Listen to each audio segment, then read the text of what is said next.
தேவா, உங்க பையனை கொண்டது நான் தான். என்ன வேணாலும் பண்ணுங்க, தயவு செஞ்சு வரதாவை விட்டுருங்க. சார், என்ன அடிங்க கொல்லுங்க, வரதாவை மட்டும் தொடாதீங்க. தேவா, சார், விஷ்ணு இந்த கையால தான் கொன்ன, என்ன கொல்லுங்க, வரதாவை மட்டும் தொடாதீங்க ப்ளீஸ். அண்ணா, அவன் எதுவும் செய்யல.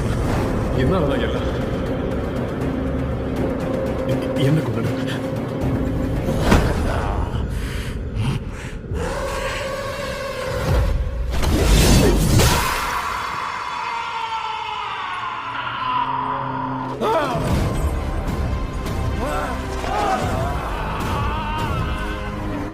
தொடக்கூடாதுன்னு சொன்னலடா, உன்னை யாரும் தொடக்கூடாது.